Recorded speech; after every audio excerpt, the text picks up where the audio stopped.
You are now listening to Quingy. How do you do your business? Love her and please don't leave her. Woohoo!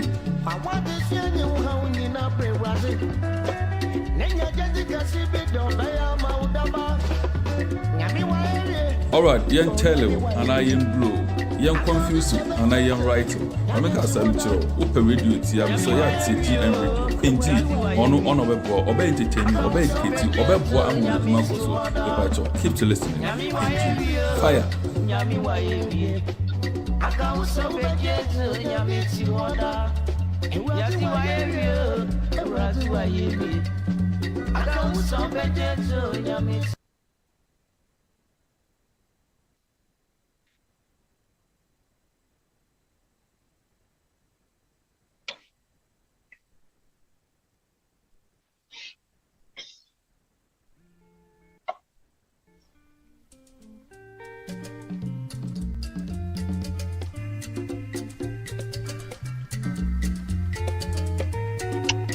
You are listening to How Do You Do Your Business with Quingy.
And happiness.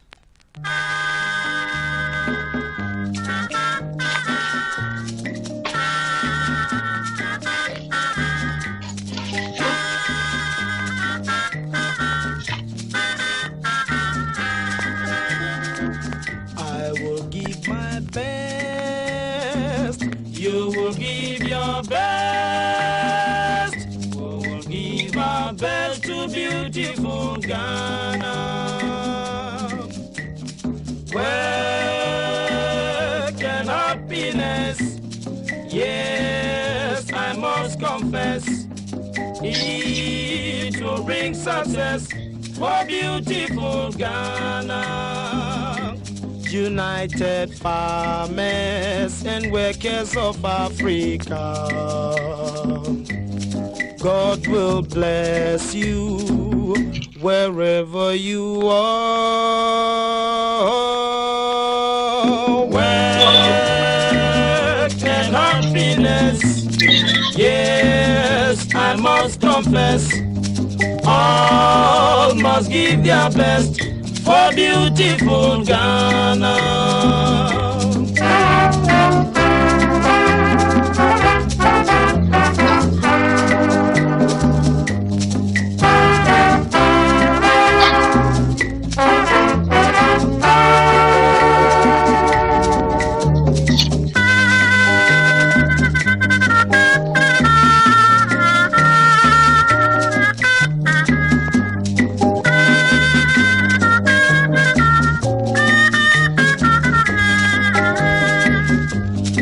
United Farmers and Workers of Africa. God will bless you wherever you are. Wealth and happiness, yes, I must confess. All must give their best for beautiful Ghana. I will give my best. You give your best. Give my best to beautiful Ghana. To beautiful Ghana. To beautiful Ghana.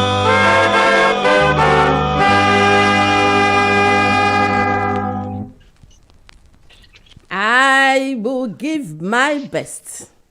You will give your best to the beautiful country that you live in. Good morning to you. Good afternoon. Good evening. Good day.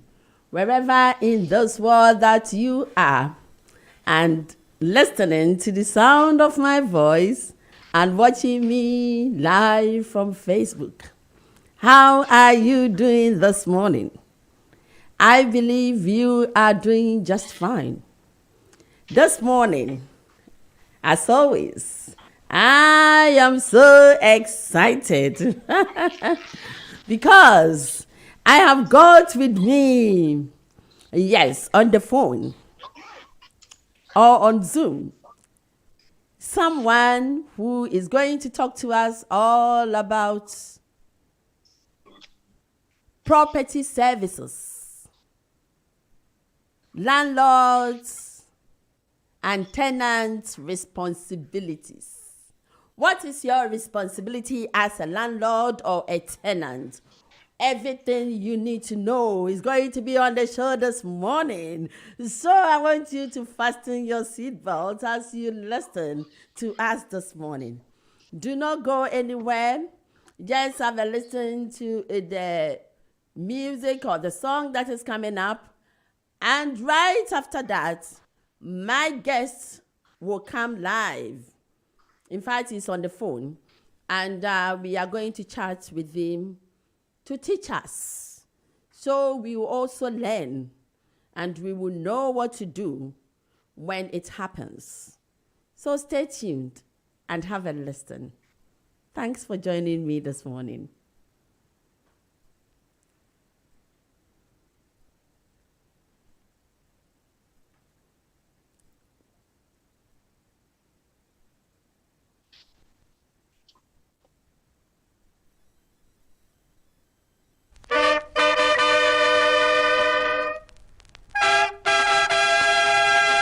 Alright, young tell and I am blue, young confuse and I am right.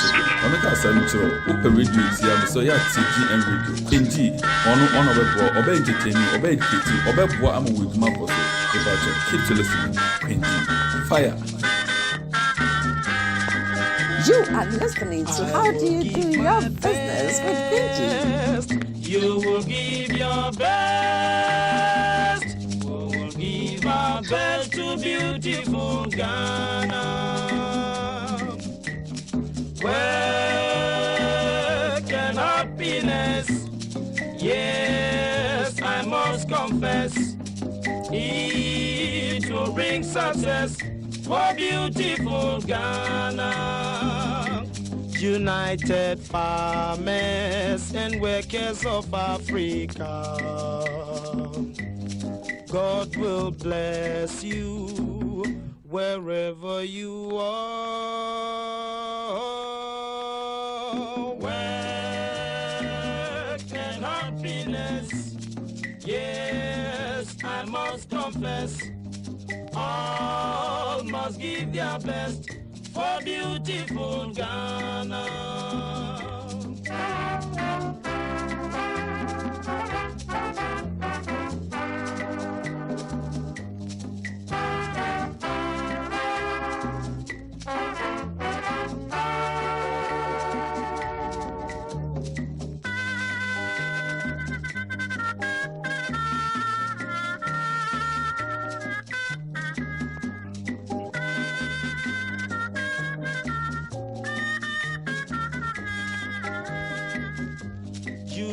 dedicated farmers and workers of Africa. God will bless you wherever you are. Work and happiness. Now I've got Mr. Godfred on the line.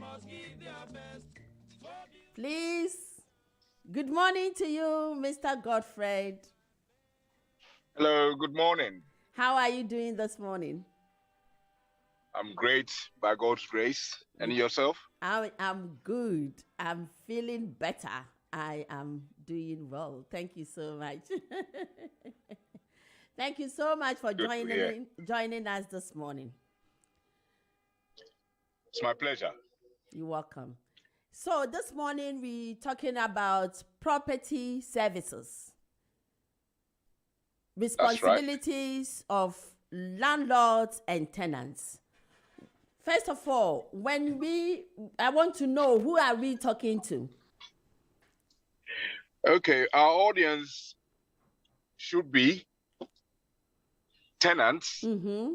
And tenants, by that, I mean those who rent privately from individual landlords and those who rent from what we call social landlords, that is housing associations in the UK and local authorities. So our contest is actually going to be mainly the UK. I know that when you introduced the program and you sent your greetings, you did mention things about like good morning, good evening. So my suspicion is people from the US or Australia or Japan or Doha or Ghana will also be listening. But absolutely, the contest is the UK. Thank you. So we are doing this show mainly for people in the UK. Thank you for that. And I want to know, who are we speaking with today? Please introduce yourself to my audience. My name is Godfred Jesse Addo. Godfred Jesse Addo. AKA Brakofi. Brakofi. Lovely. That's right. And I am a qualified architect, and I've also worked in local authorities, housing associations, and so basically, worked with social landlords, mainly in maintenance and major works, which is the reason why, we're doing what we're doing today. I have had over 30 years working experience in private practice with local authorities and with housing associations and what we call the third sector, charities, like church organizations as well, who have properties, residential properties that they manage on behalf of, their clients or tenants. Thank you so much for that. So, as an architect, what is the role of an architect? Well, I know it's really broad. Give us what you can say. Yes. It's a very broad area. Spectrum. That's right. When we mention architects, everybody thinks it's just, designing new buildings. It's not just that. There are so many facets, so many disciplines within architecture. My discipline over the years has been honed down towards, maintaining what we already have in our built environment and improving it. It sometimes entails some aspects of design, because sometimes you may convert, let's say, a warehouse into an office, or you may convert an office into flats. Yes. So, within the built environment, there's still a lot that, the architect provides. So yeah, in a nutshell, that is what I would say. An architect basically, deals with, the built environment, creating spaces, making sure that, we add some creativity towards what we already have, and also new structures, and obviously the designs will go across the board. It can be residential, it can be hospitals, it can be hotels, it can be amusement parks, you name it. Skyscrapers, even bridges. Architects design bridges. That's right. Absolutely. Thank you very much for that. What are the main differences between an architect and a surveyor? Right. The differences are that with the architects, they would look at, let's say, a design and the creative aspects of, making the space workable and enjoyable, and also adding some beauty to, the built environment. So with new builds, for instance, an architect will take clients, brief, what we call a brief. This is basically what the client wants. That's right. That's what we call the brief. That's right. An architect will take that and then will, with his knowledge, which usually is about 6 years it takes to, train as an architect. With his knowledge, he will create the spaces and create, the design that would fit into the, context of the location of that property. So yes, you want to add beauty and all that, but particularly in the UK, there are a lot of, planning legislation, planning, rules that laws, you need to meet. That's right. So you cannot just go, out there and maybe, because somebody wants a skyscraper in a residential area that is all, let's say, mainly 3-story buildings. Then you go there and, out of context, you just go and put up something, monstrous, a huge, sort of structure that has no context, doesn't speak with the fabric of that particular environment. Then obviously planning legislation will not allow you to do that. They will refuse your planning application and will ask you to, tone it down to meet the context of that particular area. So, architects would design buildings and all that, but they also work on existing properties. Like I said before, a client may come to you, they may have acquired a property, let's say probably bought it, at auction, property that is in terrible condition. Maybe it was a house, let's say a 3-story house, and then they will say, because we want it as an investment, can you redesign it and convert it into, let's say, 3 flats, 3 apartments? Yeah. An architect will be able to, do that. It will be better to actually ask an architect to do such work. Whereas with surveying, they are almost like what we will call building doctors. Okay. And with surveying also, you have different aspects of surveying. You have building surveying, who are what I would say the building doctors. Yeah. They actually diagnose building defects. So that means the building is sick.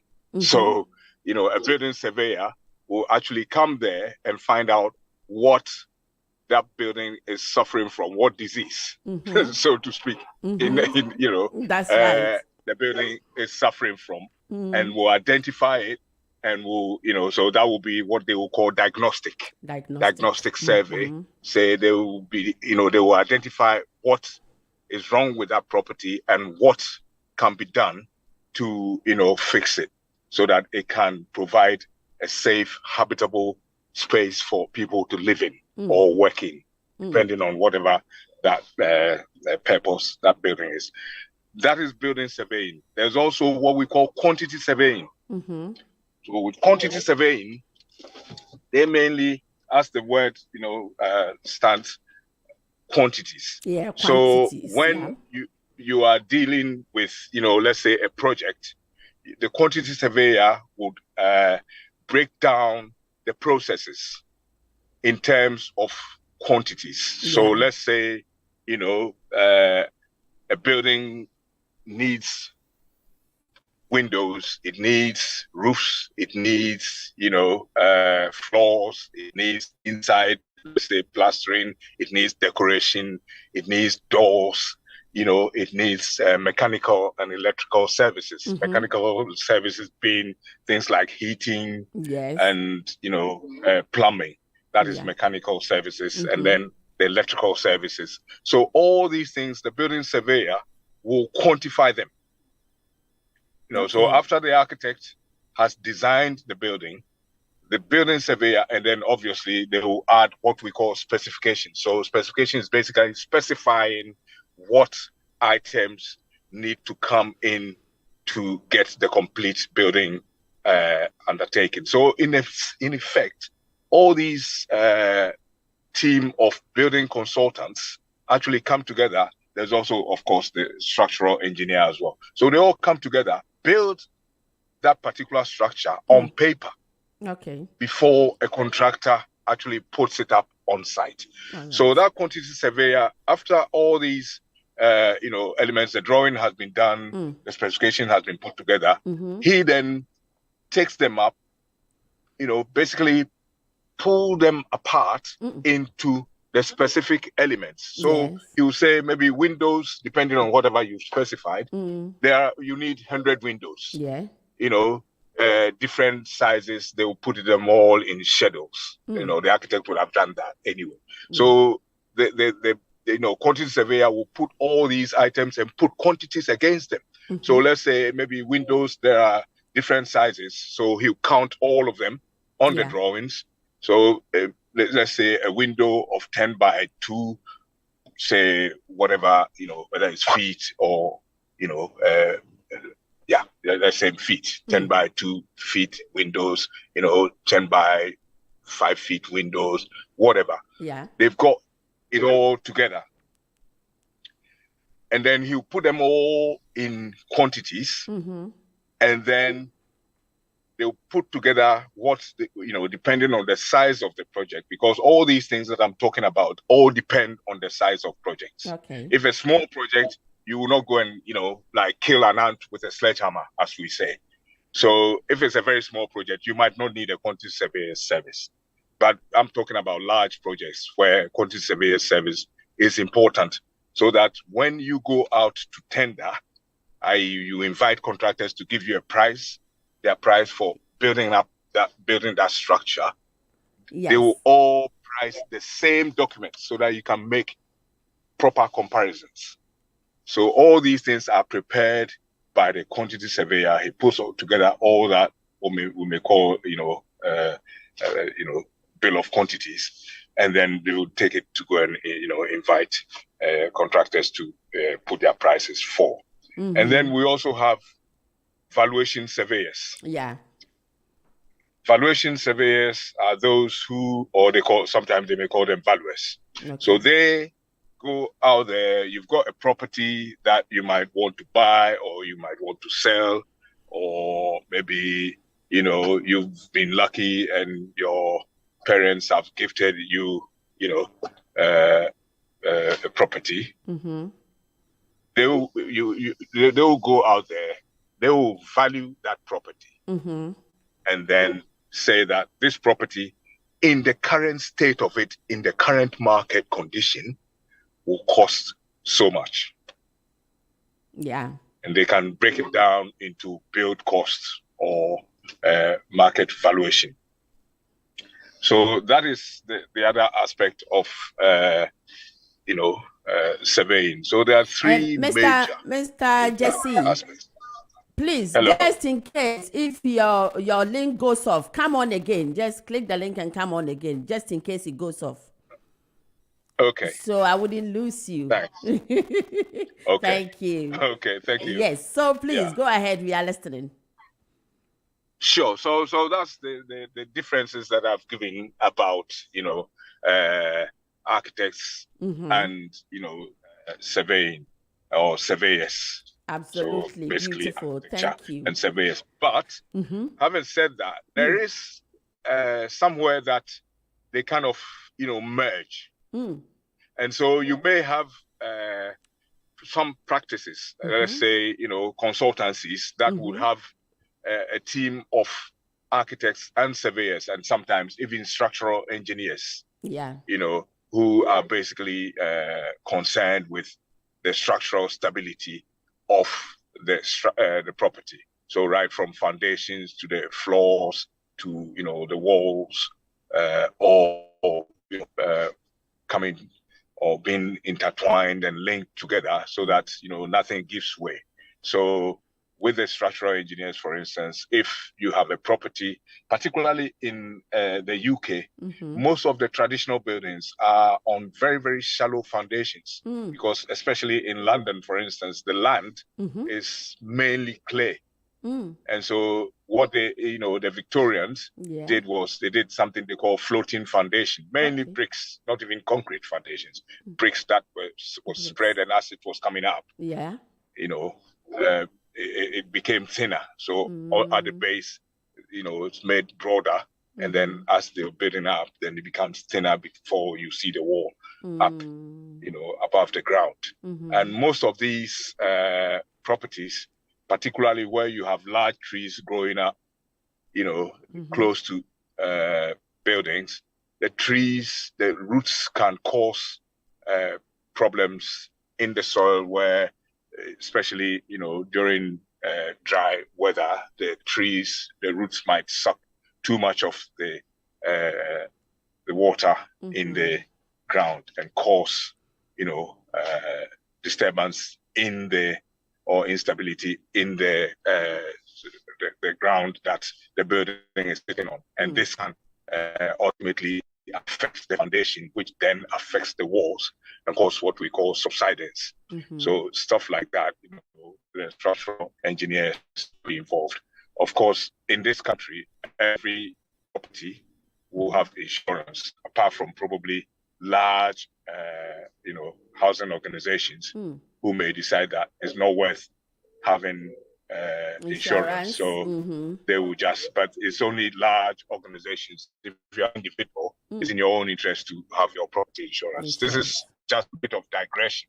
But coming back to, our point about the emergence of architecture and surveying, depending on the kind of practice, some of them, some architectural practices may be working a lot on refurbishments. So refurbishments are basically just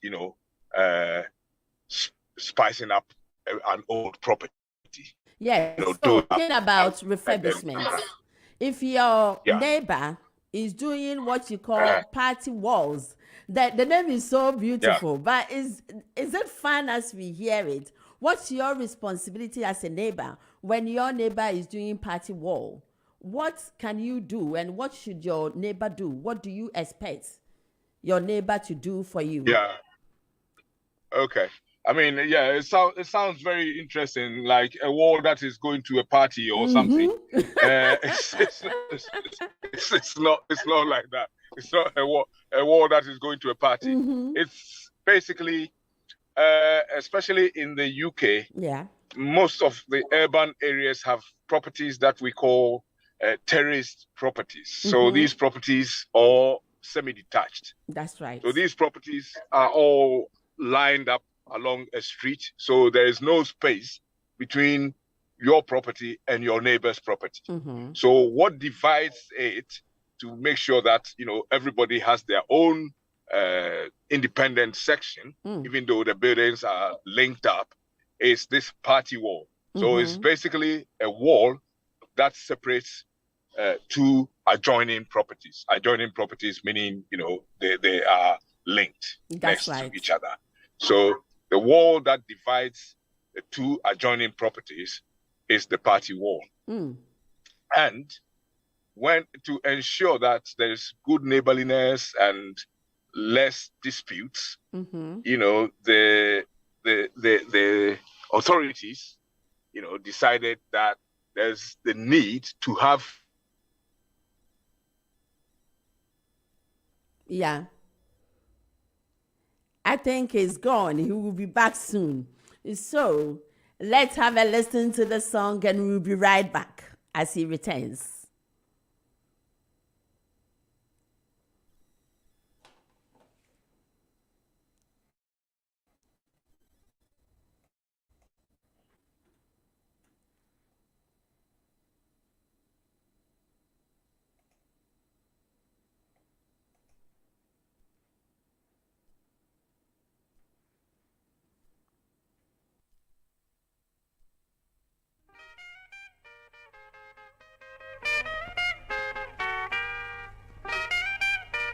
Right, ebusua medin Eddie Nana to Jagu Oku the second. Many me pay for yes now so you take Queen G. How do you do your business? Come on, keep listening to do your business.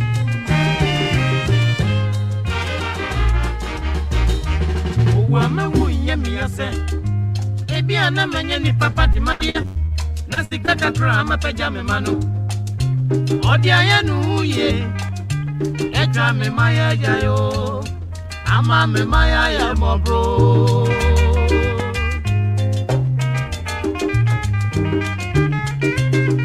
You are listening to GN Radio UK.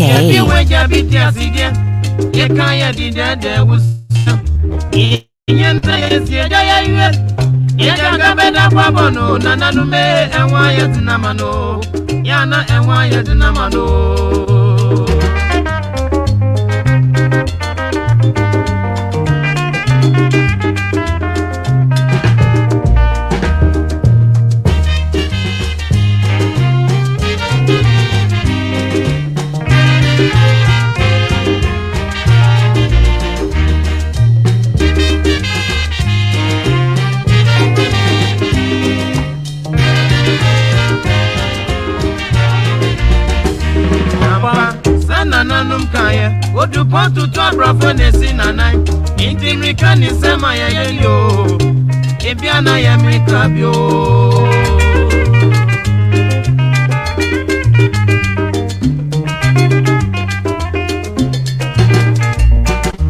Ejabi weja biti asidia, ekaya di dede usia. Yenye ni se yenye si eja ya yue. Yenye kameda kwa bono nananume ewa ya zinamano. Yana ewa ya zinamano. Eja kame ewa ya zinamano. Thank you so much for joining me again. Thank you. So, welcome. as you were saying, go on, please. Mm-hmm. So, yes, with a party wall. So, if your neighbor wants to do any works that would affect the structure of that party wall. Yeah. So, please, we have to be very clear here. It's not any work that your neighbor is doing in their house that they have to serve notice. It's only when they are doing something that will affect the structural of your building of the party wall. That's right. Of the party wall. Of the party wall. Of course. Yeah. And What the party is the wall party obviously wall? starts What from is it actually? Could you explain a little bit, please? the party wall. Yeah, what is it exactly? Okay. That is what I said. That is the wall between that divides your property from your neighbors. Okay. So with terrace properties, you have you have your property on one side, let's say number 20 Kentish Town Road, and your neighbor is number 22, assuming that they are on even number sides. Yeah. So your neighbor on number 22 and yours is number 20. The wall that divides your house from your neighbor, that is the party wall, and it's a structural wall. It's a structural wall, meaning that it has structural integrity. It supports the floors of your house, the roof of your house, the foundation of your house. That is the party wall. So if your neighbor is doing any major works that require them to, let's say, put some support into that party wall, because let's say you have, a 2 or 3 story house. Yes. Every floor is a structural floor because it separates one part of the house from the other. So if the neighbor wants to, let's say, because when we spoke earlier on, I did say that, somebody may buy a derelict property and want to convert it into flats. Yes. For instance. Okay. So if that person is doing such works, because the building is going to be converted into flats, it means that they have to strengthen each floor. Yeah? They have to strengthen it. And it might mean that they have to put steel beams and support it on the party wall and then span it to the other side. Yeah. So because they have to, support a steel beam on the party wall, they are, under the Party Wall Act, required to serve what we call party wall notice. Yes. To the neighbor at number 22. That's right. Okay. So if you are a neighbor, somebody is doing works, you hear them banging, they are carting stuff from, they are pulling things apart and, you can't go in there to inspect. But you would have to start thinking that, hang on, I haven't received any notice. So what's going on here? So you can approach the neighbor, courteously and say, I can hear a lot of bang. It's affecting, this party wall, the wall between our properties. And, I haven't received any notice from you. What's going on? Yeah. And then, of course, if they are reasonable, they will then just say, oh, sorry, we should have done that, or I'll speak to my surveyor or architect and then come back to you. In any case, most often when planning permission is granted for works to be done, they usually will write that you, the applicant or building owner, must ensure that you follow the party wall, regulations, blah, blah, blah, party wall, etc. Because the permission they have given you does not automatically grant you permission under the Party Wall Act. Yeah. So most often they would advise people, but sometimes people just ignore it, especially if the property has been bought by a developer. Developers don't even live there, so they don't really care about relationships between you and them. They will sell it and go away anyway. So they try and just go, in a very gung-ho fashion and might ignore, serving you party wall notice. So you need to approach them, because you might approach the builder and you say, well, I don't own the property, so sorry, and then you have to insist that, well, you need to know who the building owner is so that you can contact them, because, already the banging is causing some cracks, for instance, if it is, So you need to put your foot down and insist that they serve notice. And if they don't, you can, contact the council, speak to environmental health, because they are causing so much noise. Maybe you do day work, for instance, and night shift or something. Nobody has contacted you, and all they're doing is just making so much noise. So you have a right to insist that they serve you party wall notice. So once they serve the notice, it contains a lot of jargon, so you might not understand it. The best thing is just to find a surveyor or architect to interpret it for you. So the that other is thing where that you need to know. Okay. That is where a surveyor comes in. Yes, that's where the surveyor comes in. And then, once they serve the notice, they may decide again with building developers. Some of them, especially if the development is just a small one, might want to cut corners and just serve it themselves. Everybody has a right to serve the notice themselves. But the person who is receiving the notice has a right to appoint a surveyor. Okay. To act on their behalf. And the beautiful thing about that is that you do not pay for the service of the surveyor. The building owner, the person who is doing the works, your neighbor who is doing the works, they have to pay the services of your surveyor. Okay. So when you receive notice, always just, it's better to find a surveyor and let them act on your behalf, because you don't have to pay that cost anyway. And they will act with integrity and make sure that your, interest is protected. Your building is protected. sometimes, especially people in our community, what happens is that they get a notice and then they say, especially if they also own their property, they will say, well, maybe next time I'll do it. So I'll do the same. So I won't, I will just say, okay, go ahead. I won't go and appoint any surveyor to try and, because of good neighborliness and all that. That's right. Now, what you have to understand is that that person who is doing that work may be doing that property up to sell it, to add value and sell it. So if you didn't get a party wall surveyor to protect your interest, by the time you are ready to build your house, it will be a new owner anyway. That's true. So you will not be able to complain. Exactly. And that person will not give a hoot. Whatever arrangement you had with the previous one, he will just say, no, I want to appoint my surveyor. And then that's where so then you end up selling yourself short. If you decided to appoint a surveyor, that is not being mean. It's just that you are protecting your property. It is your investment. That's right. And you have a duty to ensure that you protect it. Because if you don't, they start the work and then you start having cracks. And then you go and report to them. All they'll tell you is that, sorry, the cracks were there already. That's right. And how would you convince them? But if you went for the full party wall agreement, get your surveyor, what they will then do is that they will prepare something they call a schedule of condition. So they will come to your side of the house, your side of the party wall, and note all the conditions of it before the work starts.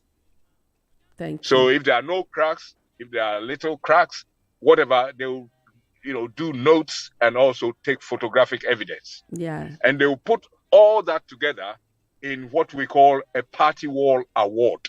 Okay. It's a document. And when that is done, they have to give you a copy. You can put that copy, you can include it in your property files. Is it different from party wall agreement? Party wall award, it's the whole process that is called the party wall agreement. But the document itself is the award. Okay. Yeah, it's the whole process that is called the party wall agreement. All right. And the agreement may not necessarily entail an award. If you decided that, the work that they are doing is so minor that I don't want to, I'm so nice to these guys. I did mine a year ago. They agreed, and therefore, with what they are doing now and looking at the drawings and all that, I'm happy to return the favor. And so with that, it's just an agreement. And so it will not require any award because you will not even be appointing your surveyor or anything because you are returning a favor that they did maybe a year or two earlier. And therefore, you are happy and to go ahead and do it. But if it goes further into what we call the party wall award, so that is where once you serve the notice to get an award, you have to do something they call dissent. You just say that I do not agree for the works to be done. It doesn't mean you are stopping them. It only means that you want a party wall award to be prepared. So you are aware of what's going on. When you say dissent, you don't agree. People think that when you say that, it means you are trying to stop them from doing the work. No. It's just basically you are saying that you want a formal agreement. Okay. So people should not feel bad about saying that we do not agree for the works to be done. Okay. It's just that the notice has been served, and that is the only way you can respond to ensure that an award is prepared. So maybe if you are a tenant and your neighbor is building, do you also have a right to question or tell your landlord that this is what is going on, and then your landlord will come in? How does it work? Absolutely. They may serve you the notice, but because you are a tenant, you have to tell them that the property belongs to XYZ. And therefore, you can provide their details to them, or you can forward that notice to your landlord. Yeah. And then your landlord obviously will have to act. Sometimes some of the landlords, especially social landlords, may be so busy that, your party wall issue might not be something that is a priority to them. So they might just put it somewhere and not follow up. You must ensure that you follow up, because you are the one who is going to suffer the consequences of a rogue builder. If they, cause cracks in the property, yes, it's your landlord's responsibility to come and fix the cracks. Yeah. But if you do not report it, then they can hold you responsible because you were there. Anything that happens to that property. That is why initially we just say something about tenants' responsibility. You are responsible for helping your landlord to maintain your property. And therefore, if you notice something like that, quickly notify your landlord. If they don't respond, follow up again. Thank you. I want to bring in my listeners as well. Just want to recognize them, and I want to open the phone lines. If anyone wants to join us, it's 0203 735 8820 or 0203 2860 185. You can also WhatsApp us on 0778 793 9958. And I want to say a very big good morning to Amankwa Ajay Richard. Thank you so much. We can see you live on Facebook. You said good morning to you all. Thank you. Thank you very much for joining us. Thank you very much, Sister Love, for joining us. Thank you to all my Facebook family and my listeners. Thank you, Babes Love. I can see you on YouTube. You are live. You've joined us on YouTube. Thank you so much for all of you joining us. Now, please let me read this message that I have received. And this message is from Mercy. Mercy wrote to us from Aberdeen, Scotland. She says that, good morning and thank you both for this insightful interview. I learned a lot about this job and the craft. I also have a sense of appreciation for all the processes and steps that goes into it.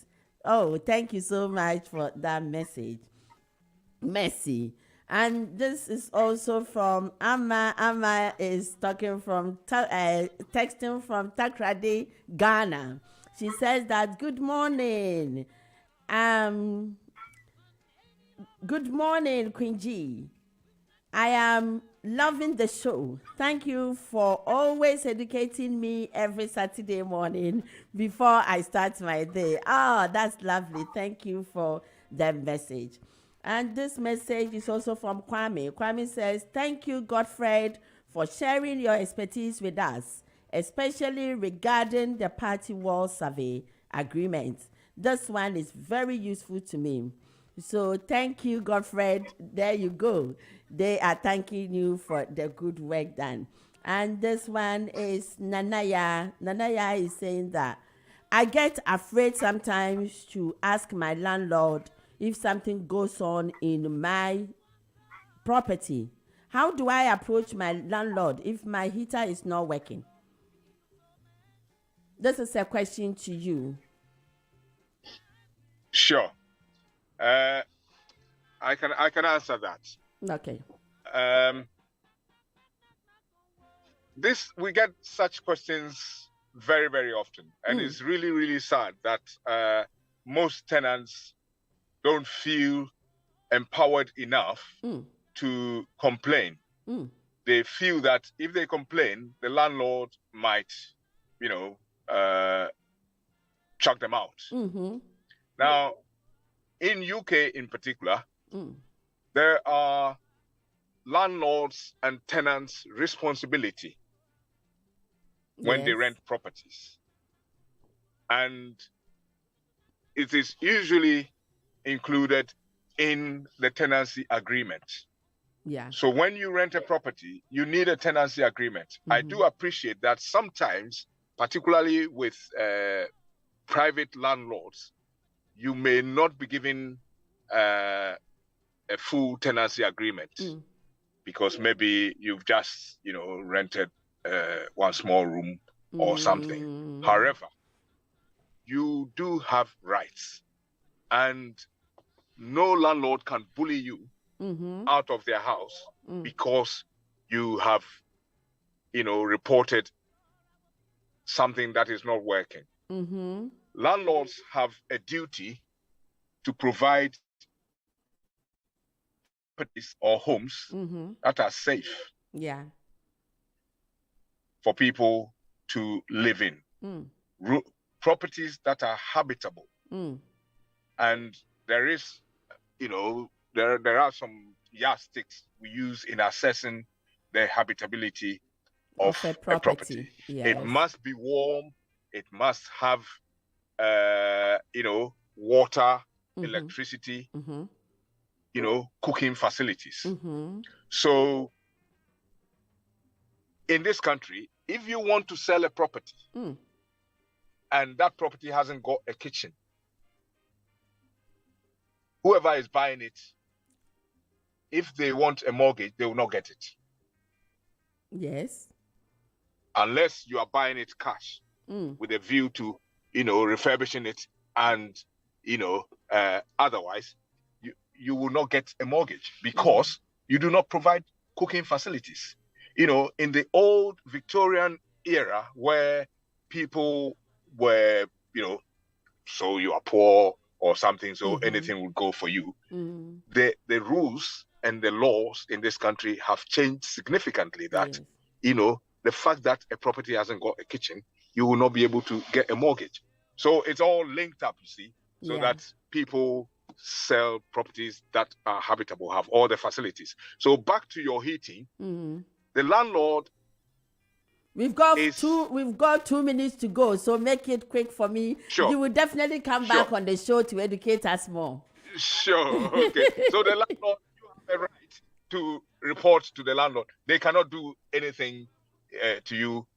Report to them that they have to come and fix your heating because, without heating, the place is not habitable.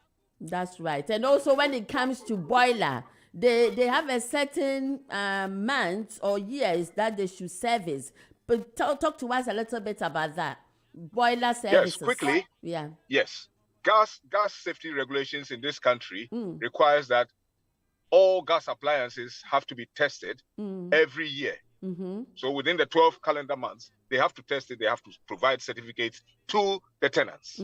So if you're a tenant, you live in your property and you don't know that the gas boiler or your gas appliances have been serviced, inquire from your landlord to provide a certificate. The only responsibility on your part is that when their engineer is ready to come and do the safety checks, you have to be available. So you can't say that I'm at work, so I can't just, once they give you adequate notice, you have to arrange in your work or with a friend or someone to be present so that the, boiler can be serviced. But it's every year it has to be serviced. And with electricity, they have to do what we call EICR. It's electrical installation condition report. Yeah. That has to be done every 5 years, and that is also law. So you live in this country, you are a tenant, your landlord has not done anything, has not provided a certificate for about 6 years. This is time for you to, chase and find out. Thank you. On that note, I want you to give us your final words. You are definitely coming back. Okay, thank you. It's a pleasure, sharing my experiences and knowledge with my, listeners. Absolutely. And I just want to assure them that as tenants or as landlords, we all have responsibilities. We all have duties. And we must always try and find out either before we rent the property or we let the property. Make sure that you know your duties and responsibilities and do not accept properties that are not habitable.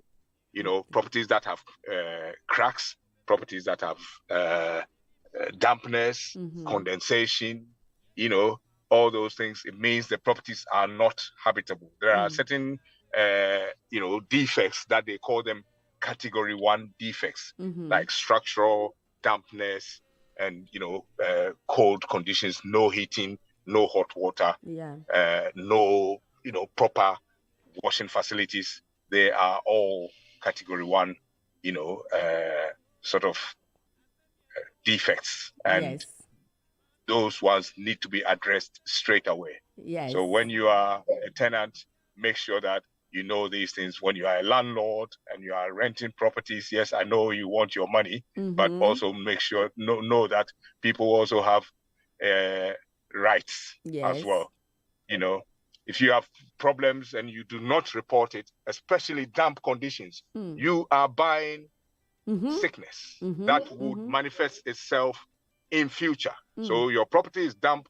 There are some microorganisms in there in the damp conditions. Spores, they call them spores. You know, there are all these spores that you are breathing into your chest. It may not manifest itself now. 10 years down the line, you might have it. Or you may be unfortunate like that, you know, Somalian little kid who died recently. It became big news and the landlords are in deep trouble.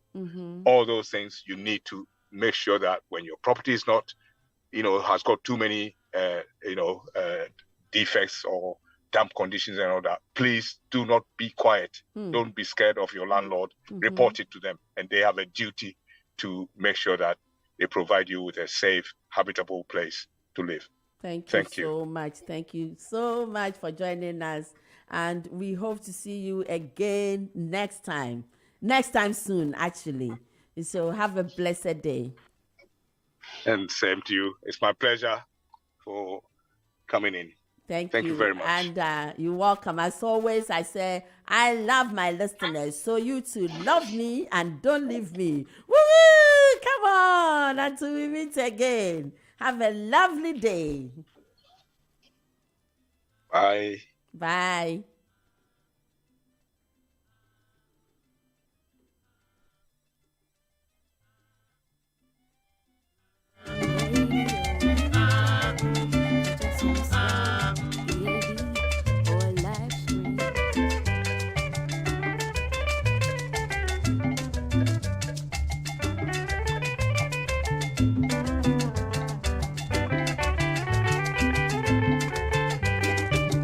You are listening to GN Radio UK.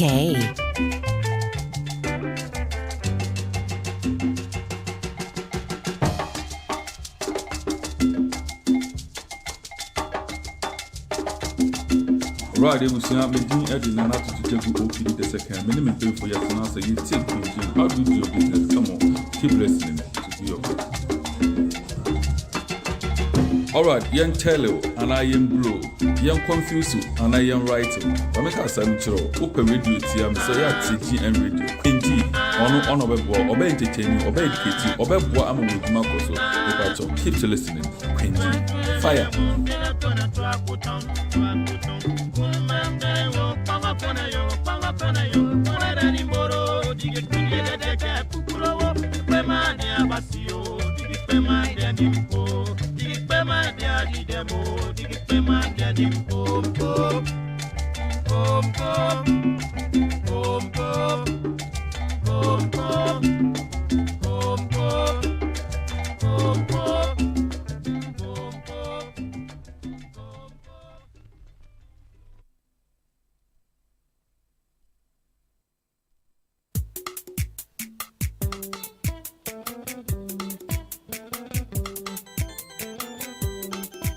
You are listening to How Do You Do Your Business with Quincy.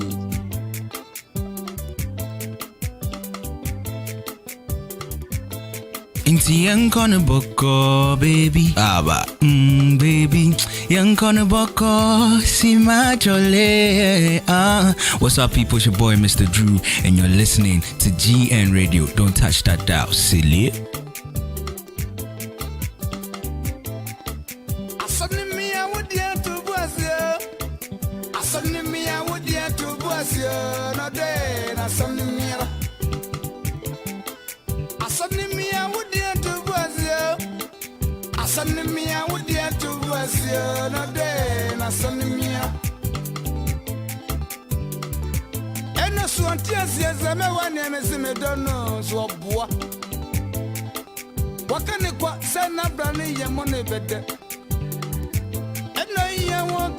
odidia nyume no sia ebo no so wadaboa na kasa de ne churo beba no de na samia mini wada wadie ehunu esa kwada bro ne agoda motom tafu kike unsam na su ye fanya hwio no de na sania nia asanimia wodie to buasia asanimia wodie to buasia no de na sanimia eke otafu kwana ka wadie ya sai abubuloko suya de be yetimi sato mi ma mi si wanti asiese me wane smito no na soka ne kwa sana brownie ye mo ne bede enda ye won kan odidi anyumie no sia ebo no so oda oba na kasa de ne feeling be ba no de na so ne mia ena so wanti asiese me wane me si me do no so oboa